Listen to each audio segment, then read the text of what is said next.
જો તમે home loan, gold loan કે પર્સનલ લોન લેવાનું વિચારી રહ્યા છો તો ઉતાવળ ન કરતા. એક નાની ભૂલ તમારા ખિસ્સા પર મોટો બોજ નાખી શકે છે. લોન લેતા પહેલા કેટલીક બાબતોનું ધ્યાન રાખવું ખૂબ જ જરૂરી છે. ચાલો જાણીએ આ વિડીયોમાં. જો તમારે ટૂંકા સમય માટે પૈસાની જરૂર હોય તો ગોલ્ડ લોન બેસ્ટ છે. દાગીના ગીરવે મૂકો અને કામ પતે એટલે પૈસા આપીને દાગીના પાછા લઈ લો. પણ જો મોટી રકમ જોઈએ છે તો પર્સનલ લોન કરતાં પ્રોપર્ટી લોન એટલે કે LAP સસ્તી પડે છે, કારણ કે તેમાં વ્યાજ દર ઓછો હોય છે. બસ એવી મુદત પસંદ કરો જેની EMI તમે આરામથી ભરી શકો. જૂની કાર લેવી છે તો યાદ રાખજો કે જૂની કાર પર વ્યાજ દર નવી કાર કરતાં વધુ હોઈ શકે છે. અને જો પ્લોટ પર ઘર બનાવવું હોય તો જમીનના દસ્તાવેજમાં તમારું નામ હોવું ફરજિયાત છે, તો જ બેંક તમને લોન આપશે.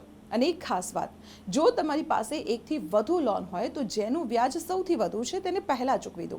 સ્માર્ટ બનો, દેવાના બોજમાં ન દબાવો. આ માહિતી શેર કરો અને આવી જ મહત્વની ઇન્ફોર્મેશન માટે જોતા રહો સંદેશ ડિજિટલ.